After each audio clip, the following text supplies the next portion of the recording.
नमस्कार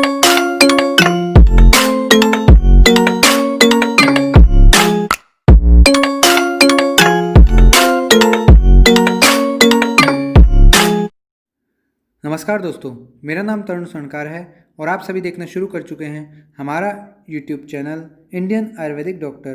दोस्तों, वीडियो को आगे बढ़ाने से पहले अगर आप हमारे वीडियो पे नए हैं या आपने अभी तक हमारे चैनल सब्सक्राइब नहीं किया है तो please do subscribe our YouTube channel and press the bell icon for latest updates. दोस्तों, मैं तरुण स्वर्णकार आपके लिए चरक उत्तरार्ध के लेक्चर्स की एक सीरीज़ लेके आया हूँ जिसमें हमने अब तक 5 अध्यायों के बारे में बात कर ली। आज हम बात करेंगे चरक चिकित्सा स्थान अध्याय 6 प्रमेय अध्याय की। टॉपिक को शुरू करने से पहले हम मंगलाचरण करते हैं। गणेश जी को याद करते हुए आज का टॉपिक शुरू करते हैं। वक्रतुंड महाकाय सूर्यकोटि समप्रभ निर्विघ्नं कुरु मे देव सर्व कार्येषु सर्वदा। तो चलिए आज का टॉपिक शुरू करते हैं। तो सबसे पहले प्रमेय की व्युत्पत्ति। तो मिह चरणे धातु में प्र उपसर्ग और घय प्रत्यय लगाने पर प्रमेय शब्द बनता है, जिसका अर्थ है प्रभुत मात्रा में विकृत मूत्र का त्याग करना। ठीक है, इसके सामान्य लक्षण क्या बता रखा है? सामान्यम लक्षणम तेषाम प्रभुत आविल मूत्रता। आविल मूत्रता या बहुमूत्रता इसका सामान्य लक्षण है। अब कुछ सिमिलर लाइन से अलग अलग रोगों में जिनके बारे में हम बात करते हैं। तो पहली है आस्य सुखम स्वप्न सुखम दधीनी ग्राम्योदक अनुप्रसा पयांसी नवान्न पानम। ये प्रमेय का सामान्य कारण है, सामान्य निदान है। इसमें क्या कहना चाह रहा है? आस्य सुखम, आस्या सुखम मतलब जो अपना आसन है जिस पर अपन बैठते हैं वो सुख आसन हो, अच्छा आसन हो, है ना। और स्वप्न सुखम मतलब बिछोना भी सुखपूर्वक हो, जिस पर आपको कोई तकलीफ नहीं हो, ऐसा कुछ जिसमें आपको फुल रेस्ट मिले, इस टाइप के बिछोने पर अधिक सोना। इसके अलावा दधीनी, दधी का अधिक सेवन, दही का अधिक सेवन। ग्राम्योदक अनुप्रसा यानी ग्राम्य, उदक यानी जलीय, और अनुप जानवरों के मांस रस का अधिक सेवन। पयांसी दुग्ध मिल्क प्रोडक्ट्स। ठीक है, पयांसी मतलब मिल्क प्रोडक्ट्स। नवान्न पानम नूतन अन्न व नूतन पान या जल का अधिक सेवन। ठीक है, ये सब प्रमेय के सामान्य निदान है। ऐसे ही दूसरी जगह लाइन ये चरक सूत्र 17 कफत शिरह रोग में दे रखी है। क्या दिया है? आस्ते सुखे स्वप्न सुखे गुरु स्निग्ध अति भोजने। ठीक है, फिर अधमशोषी है, उसमें भी ऐसा ही कुछ दे रखा है। आस्ते सुखे दीवा स्वप्न शीते मधुर ब्रंगणे। ठीक है, इसके अलावा संतर्पण जन्य व्याधि में क्या दे रखा है? चेष्टा द्वेषी दीवा स्वप्न, चेष्टा द्वेषी दीवा स्वप्न शय्यासन सुखे रत है। तो एक जैसी सी लाइन है, इसलिए कंफ्यूज मत होना। ये डायरेक्ट लाइन उठा के पूछ ली जाती है किस रोग की है। अब हम आगे बात करते हैं। ये बात मैंने ज्वर में भी की थी, रक्त गुल्म अध्याय में भी की थी, और अब प्रमेय में भी आएगी कि क्या है? ज्वरे तुल्य दोषत्वम। अगर तुल्य दोष हो तो ज्वर सुख साध्य होता है। प्रमेय तुल्य दूष्यता, अगर दूष्य तुल्य हो तो प्रमेय सुख साध्य होता है। और रक्त गुल्म पुराणत्वम मतलब रक्त गुल्म जितना पुराना होता है उतना सुख साध्य होता है। सुख साध्य से लक्षणम, ये सुख साध्य होते हैं। इसके अलावा अब आगे बात करें हम, केश नखाति वृद्धि ही है जो प्रमेय का सामान्य पूर्व रूप है। और केशानाम नखानाम च अभिवर्धनम, ये राजयक्ष्मा का पूर्व लक्षण है। तो यहाँ इम्पोर्टेंट बात यह है कि दोनों पूर्व रूप में हिंदी में अगर अपन बात करें तो ये क्या बोल रखा है? केशों और नखों की अतिवृद्धि। हिंदी में सेम है लेकिन संस्कृत टर्म दोनों की अलग अलग दे रखी है। तो ये हो सकता है कि आपको पीजी के एग्जाम में उठा के दे दे केश नखाति वृद्धि किसका पूर्व रूप है। तो आप हिंदी में तो दोनों में बात यही है कि केश और नखों की अतिवृद्धि होती है, पूर्व रूप दोनों में, राजयक्ष्मा में, प्रमेय भी वही है। लेकिन आपको एक टर्म याद रखनी पड़ेगी किसके लिए है। अब हम आगे बात करते हैं। प्रमेय के 10 दूष्य होते हैं, उनकी एक ट्रिक है। उनकी ट्रिक क्या है? अस्थि रहित छह धातु, यानी अस्थि नहीं होगी, बाकी 6 धातु है। कौन कौन सी? रस, रक्त, मांस, मेद, मज्जा और शुक्र। ठीक है, इसके अलावा ओ वकील, ओ वकील यानी ओ से ओज, वैसे वसा, की से क्लेद या अंबु, और ल से लसिका। ये 10 क्या है? दूष्य हो गए। अब हम बात करते हैं कि आज इस टॉपिक में की पॉइंट्स क्या क्या है। तो की पॉइंट्स है प्रमेय के निदान, संप्राप्ति, सामान्य पूर्व रूप, लक्षण। ठीक है, प्रमेय की साध्य साध्यता, प्रमेय के भेद, प्रमेय का चिकित्सा सूत्र, प्रमेय नाशक योग, प्रमेय रोग में निदान परिवर्जन का कहा गया है, और प्रमेय एक कुलज विकार कुलज विकार यानी जेनेटिक डिसऑर्डर्स।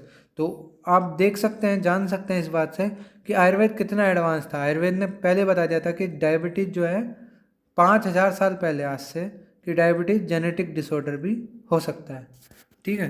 प्रमेय जन्य पीड़िका की व्यवस्था ये भी बता रखा है। अब हम आज का टॉपिक शुरू करते हैं आगे। तो अथातः प्रमेय चिकित्सितम व्याख्या में इतिह स्माह भगवान आत्रेय, यानी अब प्रमेय चिकित्सा स्थान की व्याख्या की जाएगी जैसा भगवान आत्रेय ने कहा था। यहाँ पे सामान्य निदान बता रखे हैं, उसके बारे में मैंने आपको थोड़ा बहुत बात कर ली है। आस्या सुखम स्वप्न सुखम दधीनी ग्राम्योदा कानुपरसः पयांसी नवान्न पानम गुड़ वैकृतम च प्रमेय हेतु कफकृष्ट सर्वम, कफकृष्ट सर्वम या कफकृत होगा यहाँ पे। तो आस्या सुखम यानी सुखपूर्वक गद्देदार आसनों पर बैठे रहना। स्वप्न सुखम, स्वप्न सुख, सुखपूर्वक गद्देदार बिस्तर पर सोना।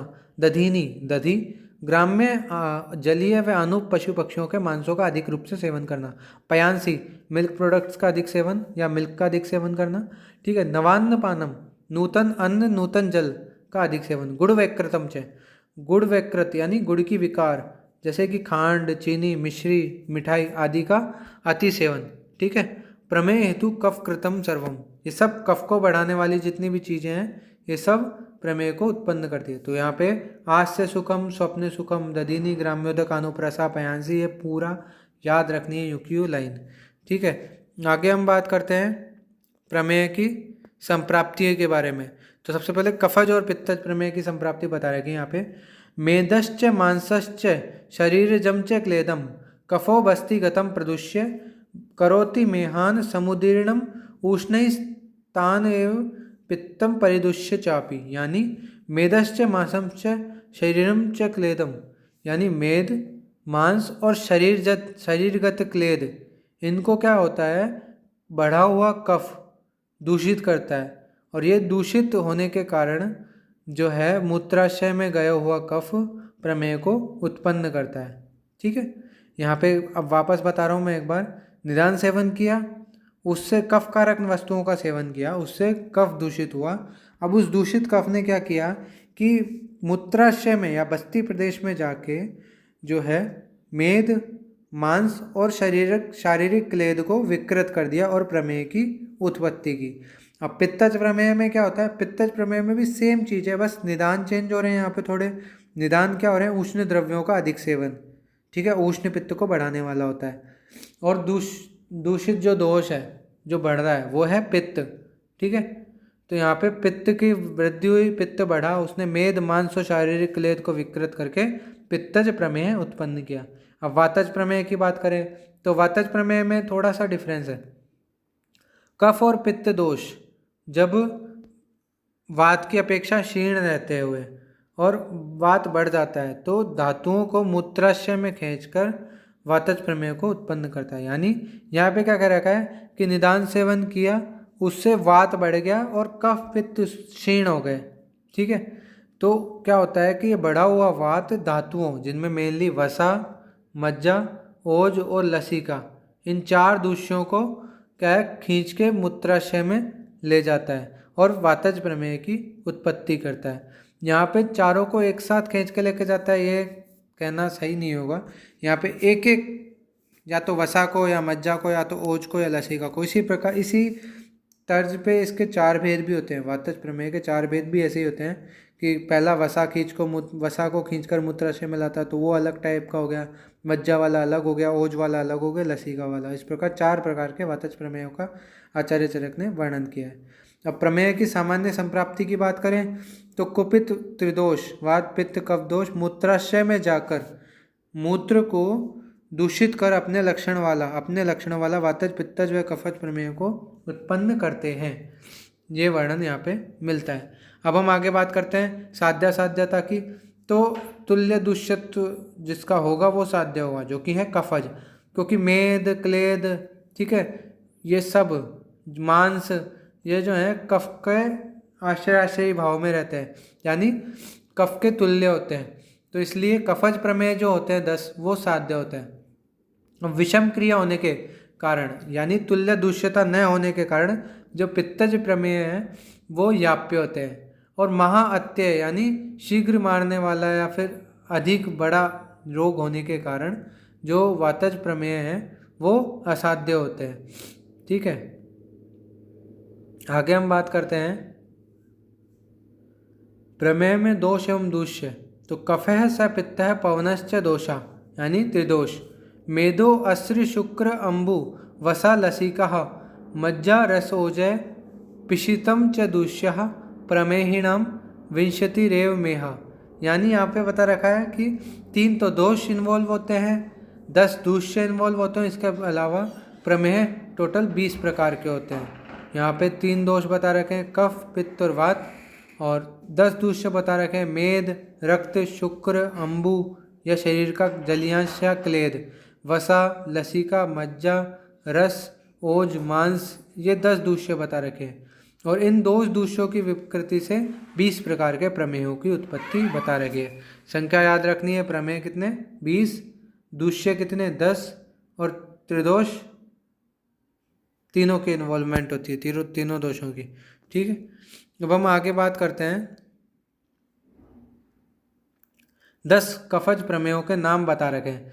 जलोपमम चेक्षुरसोपमम व घनम घनम चोपरि विप्रसन्नम शुक्लम स शुक्रम शिशिरम शनैर्वा लालेव वा बाकुलया युतम वा विद्यात प्रमेहान कफाजान दशैतान। यानी इसमें 10 प्रकार के कफज प्रमेयों के नाम बता रखे हैं। जल के समान मूत्र वाला उदक में है, ऊख या इक्षु या गन्ने के रस के समान मूत्र वाला इक्षु में है, घन या गाढ़ा मूत्र वाला सांद्र में है। जिस प्रमेय में मूत्र के नीचे का भाग गाढ़ा हो और ऊपर का भाग स्वच्छ हो, ऐसा सांद्र प्रसाद में है। यानी अगर उस मूत्र को अपन इकट्ठा करें तो नीचे तो गाढ़ा गाढ़ा होता है और ऊपर से एकदम स्वच्छ मूत्र दिखाई देता है। फिर सफ़ेद मूत्र वाला शुक्ल में है, शुक्र मिला हुआ मूत्र निकलने वाला शुक्र में है, शीतल मूत्र वाला शीत में है, और वेग रहित धीरे धीरे मूत्र त्यागने वाला शनैर में है, लार के समान मूत्र वाला लाला में है। ठीक है, इसके अलावा बालू के समान कण निकलने वाला सिक्ता में है। ये 10 प्रकार के कफज प्रमेय बता रखे हैं। कौन कौन से, वापस नाम एक बार रिपीट कर देता हूँ। उदक में है, इक्षु में है, सांद्र में है, सांद्र प्रसाद में है, शुक्ल में है, शुक्र में है, शीत में है, शनैर में है, लाला में है और सिक्ता में है। ये 10 प्रकार के कफज प्रमेयों के बारे में बता रखा है। अब यहाँ पे आगे बता रखा है एक एक जो भी है कफज प्रमेय के बारे में। पहला कौन सा था, उदक में। तो उदक में मूत्र का वर्ण व गुरुता जल के समान हो जाती है। ठीक है, जल के समान हो जाती है। इसमें यह स्थायी व अस्थायी भेद से 2 प्रकार का होता है। स्थायी उदक में क्या होता है, जीर्ण वृक्कशोथ, धमनी दाढ़, रक्तचाप मतलब हाई बीपी, ग्रंथिक वृक्क रोग, मस्तिष्क के पोषण ग्रंथि पिट्यूटरी ग्लैंड की विकृति से होता है। ठीक है, पोषण ग्रंथि की विकृति के कारण होने वाले जल प्रमेय को आधुनिक चिकित्सा में डायबिटीज इंसिपिडस कहते हैं। यानी जो अपना उदक में है उसको कोरिलेट किया गया है मॉडर्न में डायबिटीज इंसिपिडस से।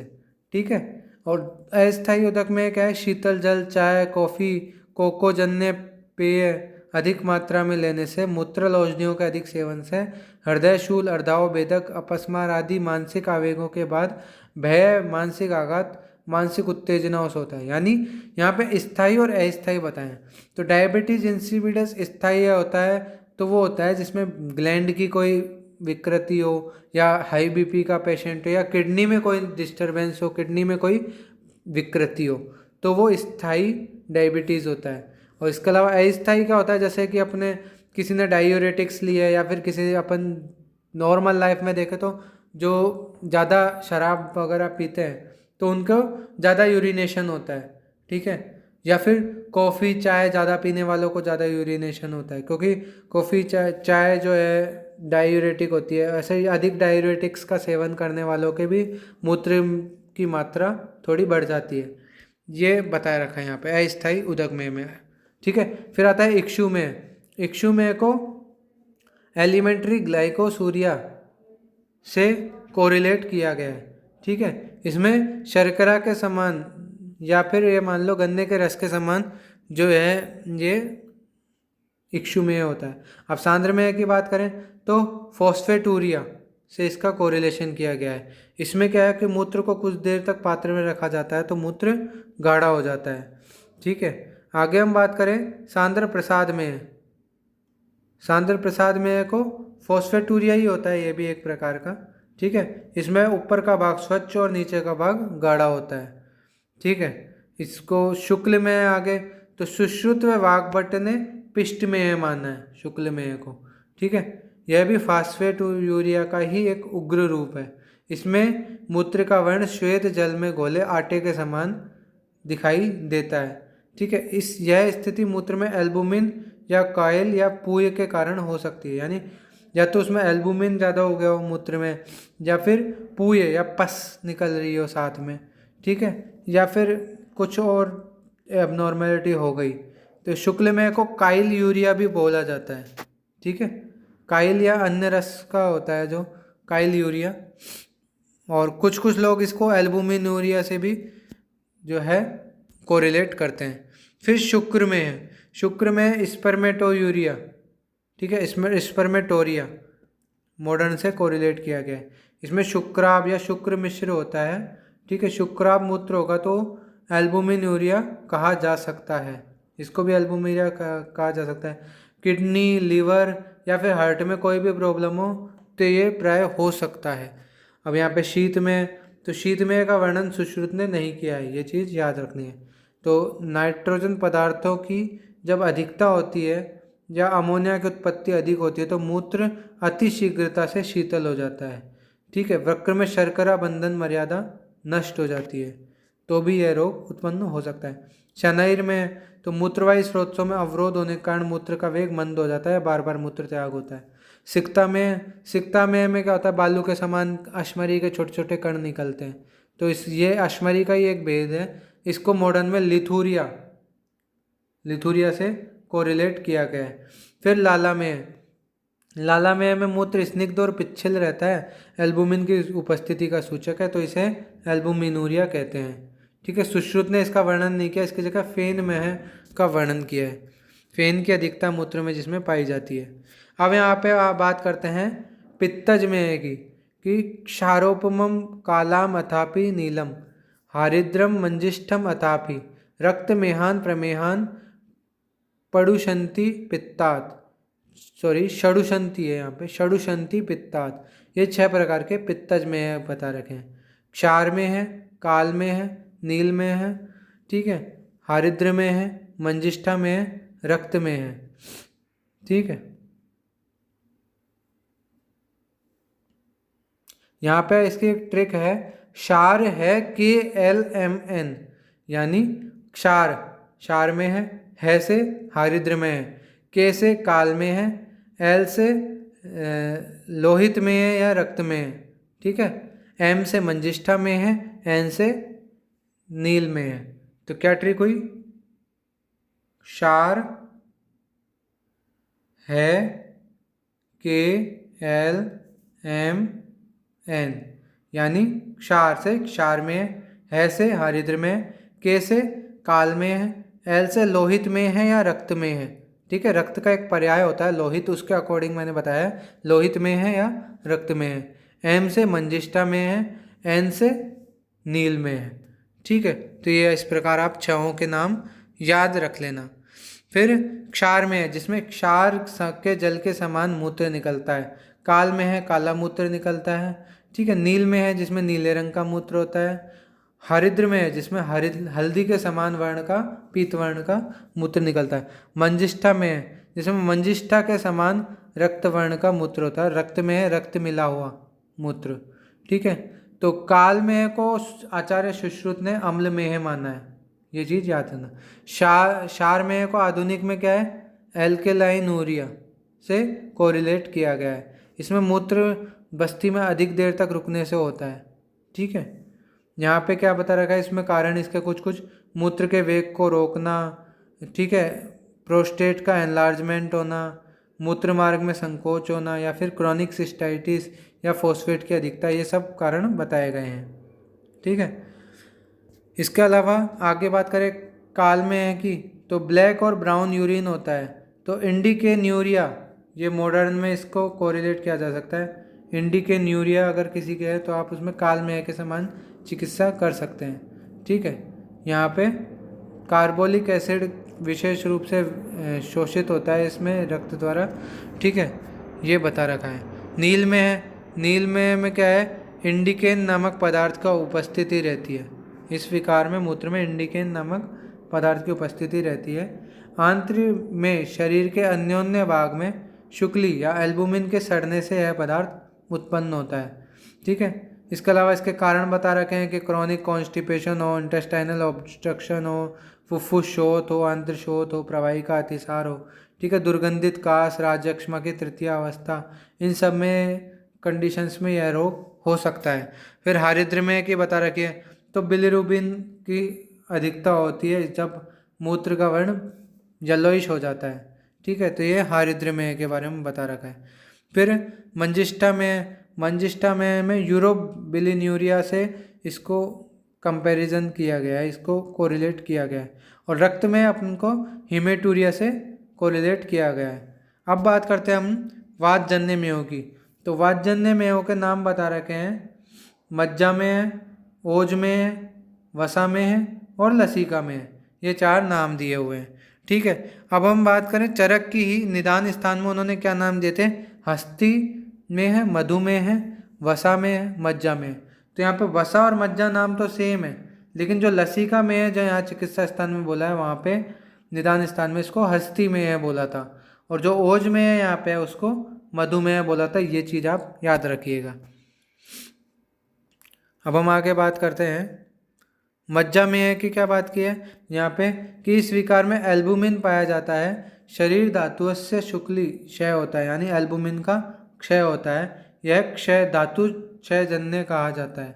ठीक है, वृक्क विद्रदी या गवीनी मुक्षोथ या पयमेह या मूत्र स्थान में क्षय होने में यह रोग की उत्पत्ति होती है। यानी वृक्क में कोई, किडनी में कोई डिसऑर्डर हो, या फिर गवीनी होती है यूरेटर्स, मूत्र नलिकाएं, उनमें अगर इन्फ्लामेशन हो गया हो, ठीक है, या फिर मूत्र स्थान में कोई क्षय हो गया हो, ठीक है, किसी प्रकार की इंजरी हो गई हो, तो भी ये मज्जामेह हो सकता है। इसके अलावा हम बात करें ओजोमेह को क्या बोलते हैं, क्षोद्रमेह या मधुमेह भी बोलते हैं। इसको डायबिटीज मेलाइटस से जो है कोरिलेट किया गया है। वसामेह में क्या है कि जो मूत्र है उसके साथ वसा या फिर पूय अपन बोलते हैं पस को। ठीक है, तो पस पाई जाती है। आधुनिक चिकित्सक इसको लाइप्यूरिया भी बोलते हैं। ठीक है, लाइप्यूरिया से कोरिलेट करते हैं। तो यहाँ पे भी गोनोरिया वगैरह जो डिजीज़ हैं उनमें ऐसा दिखाई देता है। इसके अलावा हस्ती में, तो हस्ती में क्या है, लसिका में भी कहा जाता है इसको। इसमें क्या है कि मूत्र बराबर टपकता रहता है। ठीक है, इसका कारण सुषुम्नागत मूत्र केंद्र के अभिघात जन्य या अश्मरी जन्य या प्रोस्टेट ग्लैंड के एनलार्जमेंट माना गया है। यानी यहाँ पे कुल मिला के अभिघात जन्य, किसी प्रकार की इंजरी हो जाए, या फिर अश्मरी जन्य होता है, अश्मरी के कारण भी होता है। मूत्र क्या है, लगातार टपकता रहता है। ऐसे को ना तो कंट्रोल कर पाते उसको टपकने पे, ठीक है, ना अपन एक बार में यूरिन पास कर पाते हैं। ऐसी जो रोग होता है वो हस्ती में बता रखा है। फिर मूत्र के वर्णादि और दोष में संबंध बता रखा है कि वातादि दोषों के अनुसार सभी प्रमेयों में वर्ण, रस, स्पर्श व गंध आता है।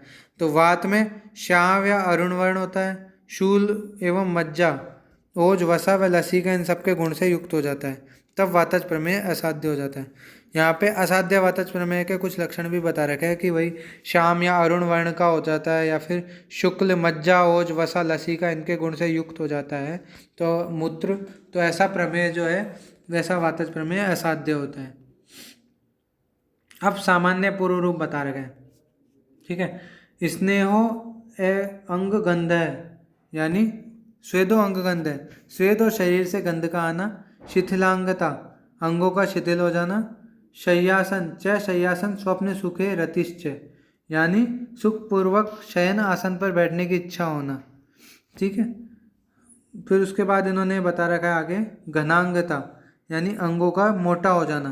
केश नखाती वृद्धि, जिसकी मैंने आपको बात की थी, केश और नख का अधिक बढ़ जाना। शीत प्रियत्वम, गलतालु शोषो, कि शीतल वस्तुओं के सेवन की इच्छा बढ़ जाना। गल और तालु में शोष हो जाना, सूख जाना। ठीक है। माधुर्यम आस्य, आस्य का माधुर्य, मधुर हो जाना। कर पाद दहम, हाथ पैरों में जो है जलन होना। भविष्यतो मेह गदश्च रूपम मूत्र अभिधावंती पिपीलिकाश्च, कि जो शरीर में है चींटी चल, मूत्र जो अपन त्याग करते हैं उसको उसके ऊपर चींटियाँ लगना। ठीक है, अपन ने देखा होगा जो डायबिटिक का पेशेंट होता है उसको मूत्र पे चींटियाँ लगती हैं, तो उसी बारे में आचार्यों ने कहा है। ठीक है। इसके अलावा चिकित्सा सूत्र की बात करें तो क्या बता रखा है, स्थूल है प्रमेही बलवानी हैक कृशस्तथैक है परिदुर्बलश्च संभ्रंगणम तत्र कृशस्य कायम संशोधनम दोष बलाधिकस्य। यानी प्रमेह से पीड़ित रोगी एक स्थूल और बलवान होता है और दूसरा कृश और दुर्बल होता है। कृश के लिए भ्रंगण चिकित्सा करनी चाहिए और जो अधिक जो बलवान होता है, यहाँ पे बता रखा है कि कृश के लिए तो भ्रंगण चिकित्सा करनी चाहिए, और जिस व्यक्ति में दोषों की अधिकता होती है, बल की अधिकता होती है, उसमें संशोधन का प्रयोग करना चाहिए।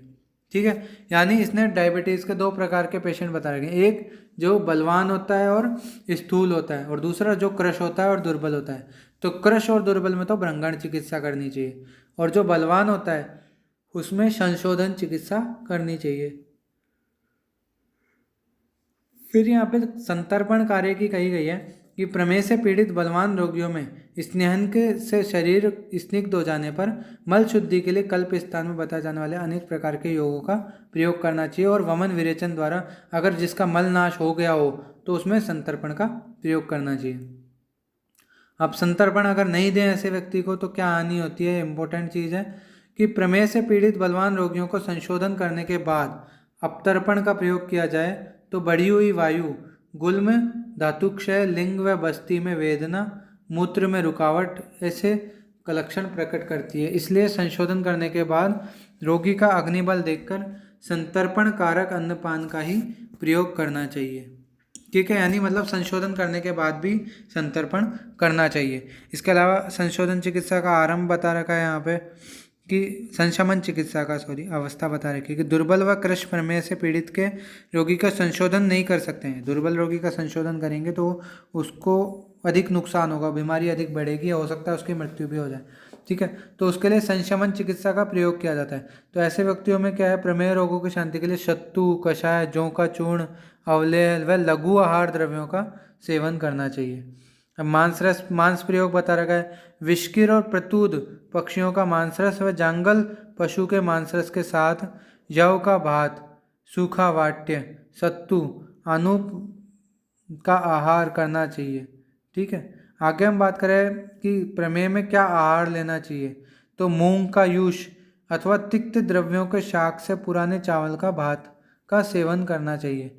दंती, इंगुदी, अलसी, सरसों इनके तेल से युक्त भोजन करना चाहिए। यानी जैसे सब्जी वब्जी बना रहे तो उसमें सरसों का तेल डालना ज़्यादा श्रेयस्कर है। ठीक है, ज़्यादा अच्छा है। इसके अलावा यूष व शाक का संस्कार करके उससे पुरानी चावल का भात खाना चाहिए। यानी चावल, पुराने चावल ज़्यादा श्रेष्ठ रहते हैं।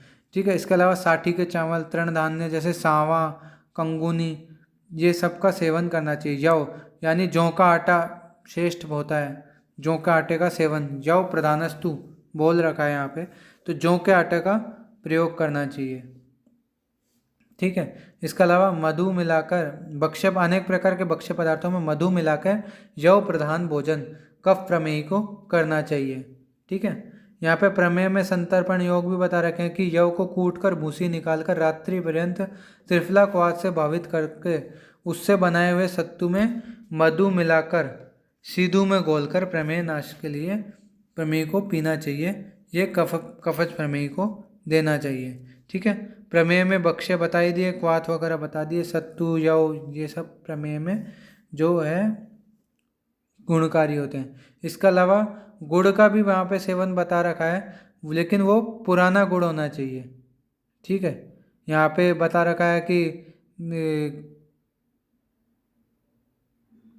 क्या बोलते हैं कि गधा, घोड़ा, हंस, प्रश्रत हरिण, इनको क्या है कि पहले यव खिलाओ, फिर इनके विट के द्वारा यव पुनः बाहर आ जाए तो उस यव से निर्मित अनेक प्रकार के भक्ष्य, सत्तू तथा बांस के यव से निर्मित विविध भक्ष्यों का प्रयोग ठीक है। जौ के समान, गधे आदि के वेट से निकले हुए गेहूं से बने सत्तू आदि का प्रयोग कफज प्रमेय में कराना चाहिए, ये बता रखा है। फिर संतर्पण व संशमन विधि का उपसंहार, कि उचित समय पर प्रयोग किए गए संशोधन, वमन, लंघन का प्रयोग कफज प्रमेय को नष्ट करने वाला होता है, ठीक है। विरेचन का प्रयोग पित्तजन्य प्रमेय को दूर करता है।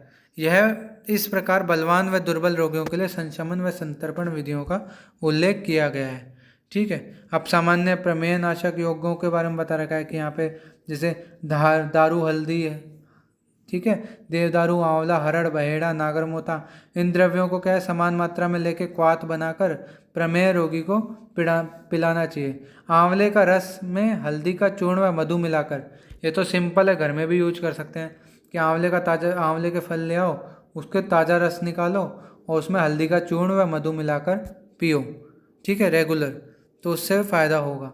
फिर कफज प्रमेय नाशक 10 योग बता रखे हैं यहाँ पे। हर्रे का छिलका, कायफर, नागरमोथा, पठानी लोथ, ये बता रखा है 1 योग। ऐसे ही करके कुल 10 योग बता रखे हैं। इन 10 की एक बार रीडिंग मार लेना दोस्तों। फिर पित्तज प्रमेय नाशक 10 योग बता रखे हैं। यूजी के लिहाज से बहुत ज़्यादा इंपॉर्टेंट नहीं है, बट आगे प्रैक्टिस में आपको इनमें से कुछ योग ट्राई करने चाहिए जो आपको मतलब अच्छे रिजल्ट देंगे। फिर उसके बाद आगे बात करते हैं हम कि प्रमेय में स्नेह प्रयोग के बारे में बता रखा है।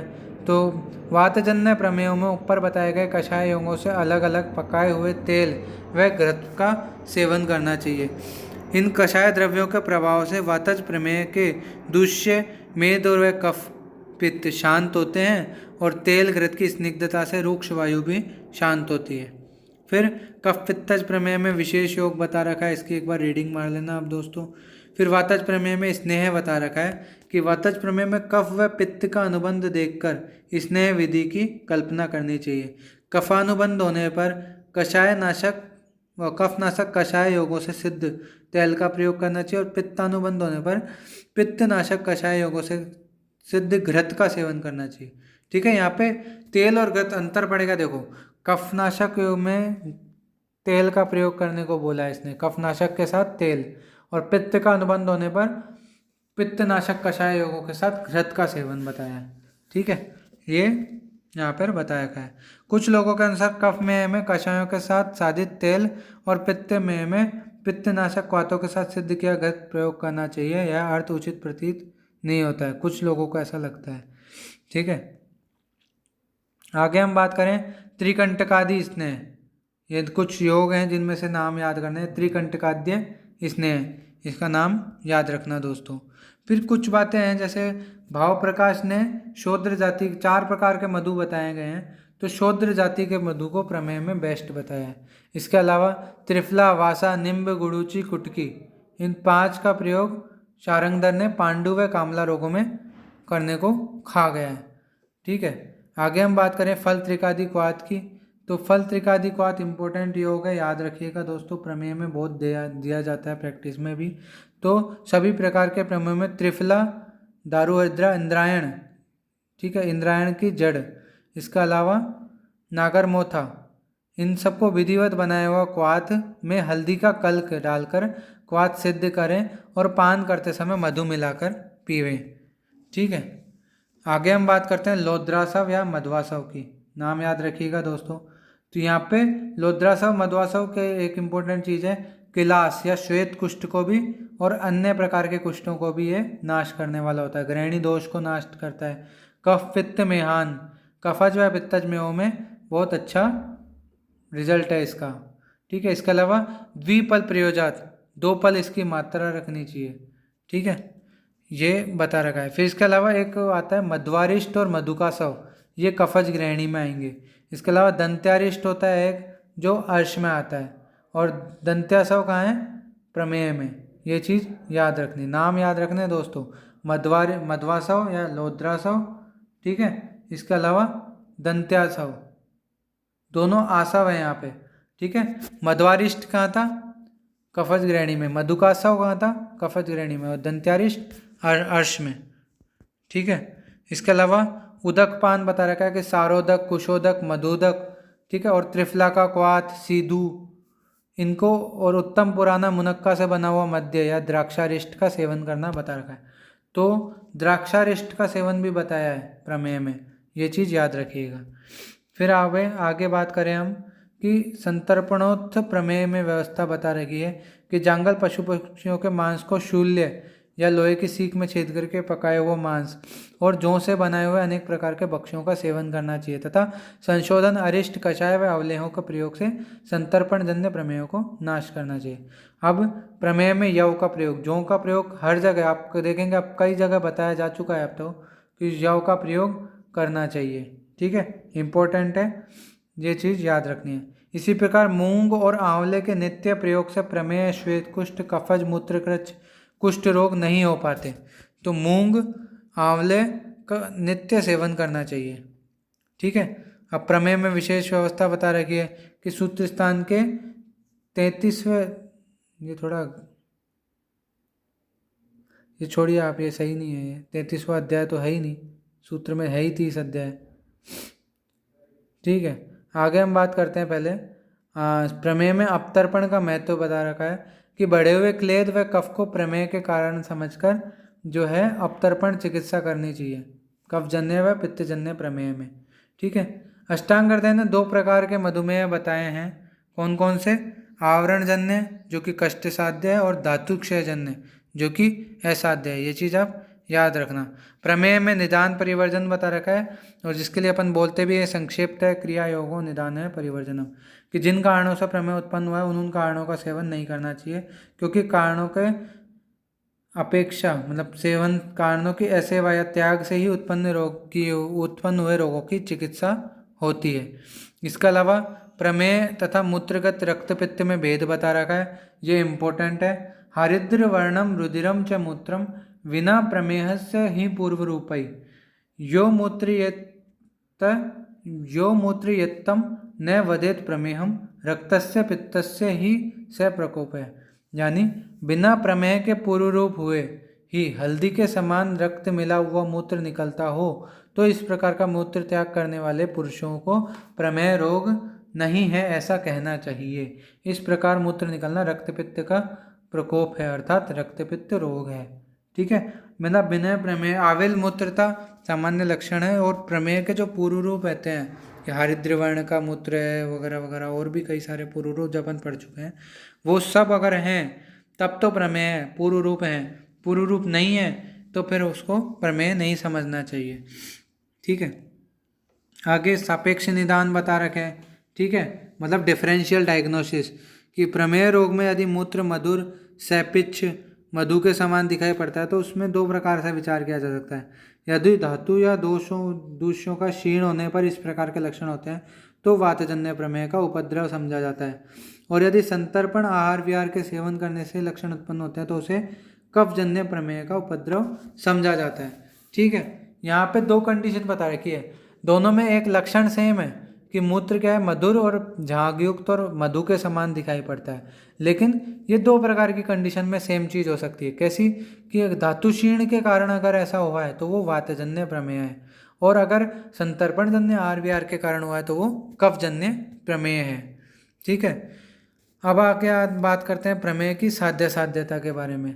तो अपन जानते हैं कि कफज प्रमेय साध्य है, पित्तज प्रमेय याप्य है, लेकिन पित्तज प्रमेय में मेद अधिक दुष्ट न हुआ हो तो पित्तज प्रमेय भी साध्य होता है। ठीक है, आगे हम बात करें प्रमेय कुलज विकार बता रखा है कि सहज प्रमेय या मधुमेही साध्य नहीं होते हैं, क्योंकि उनके प्रमेय बीज दोष, बीज मतलब जीन्स में कोई ना कोई प्रॉब्लम होती है, या फिर शुक्र शोणित संयोग के स्वरूप जो बीज में ही दोष की उपस्थिति रहती है, इसलिए मूल कारण दूषित होने से असाध्य होता है। यह कुलज वंशानुगत होने के कारण भी असाध्य होता है। ठीक है, यहाँ पर पीड़िका की व्यवस्था बता रखी कि सूत्र स्थान 17 में 7 पीड़िकाओं का प्रमेय पीड़िकाओं का उल्लेख किया गया है, उनको बारे में एक बार आप सूत्र स्थान 17 में वापस देखिएगा। ठीक है, आगे हम बात करते हैं इसके उपसंहार की कि क्या अपन ने क्या क्या पढ़ा है। इसमें हेतु पढ़े हैं, दोष पढ़े हैं, दूष्य पढ़े हैं, साध्यता पढ़ी है, पूर्व रूप पढ़े हैं, और तीनों प्रकार के दोषों के अकॉर्डिंग प्रमेय पढ़े हैं, उनकी चिकित्साएं पढ़ी हैं, उनके कुछ योग पढ़े हैं। जव का एक इम्पोर्टेंस पढ़ा है कि जो बहुत इम्पोर्टेंट है खाने के लिए प्रमेय रोगी के लिए। ठीक है, सामान्य लक्षण आविल मूत्रता पढ़ा है, प्रमेय नाशक योग कषायों के बारे में पढ़ा है। इसके अलावा तेल घृत अवलेह के योग पढ़े हैं, अन्य आसावरिष्ठ पढ़े हैं, मध्वासव, ठीक है, और लौद्रासव। इसके अलावा दंत्यासव पढ़ा है, ठीक है, फलत्रिकारिष्ट पढ़ा है, ठीक है, ये सब अपन ने पढ़े हैं। अब लास्ट में एक ये सारिणी है जिसको आप एक बार ढंग से देख लेना, चाहे आप स्क्रीनशॉट लें चाहे कुछ भी करें, इस सारिणी को एक बार जरूर देखिएगा, ठीक है। चरक ने कौन कौन से 20 माने हैं और सुश्रुत ने कौन कौन से 20 माने हैं, मैंने अंडरलाइन कर रखे हैं, जो डिफरेंस है उनको अंडरलाइन कर रखा है यहाँ पे, तो उनको एक बार आप देख लीजिएगा, ठीक है। तो आज का वीडियो यहीं समाप्त होता है। आई होप आपको समझ में आया होगा। कोई भी डाउट हो तो कमेंट बॉक्स में ज़रूर बताएं। आपके कमेंट्स बहुत कीमती हैं। कोई भी सुझाव हो आपका वीडियो से रिलेटेड तो आप ज़रूर दें कमेंट बॉक्स में, और आपकी कोई भी क्वेरी हो इस टॉपिक से रिलेटेड, अब तक जो पढ़ा दिया उससे रिलेटेड, जो आगे आने वाला उससे रिलेटेड भी आप ज़रूर पूछें। हमारे चैनल को सब्सक्राइब करें, लाइक करें, शेयर करें और ऐसे ही आप प्यार बनाए रखें। Thank you. मिलते हैं अगले वीडियो में।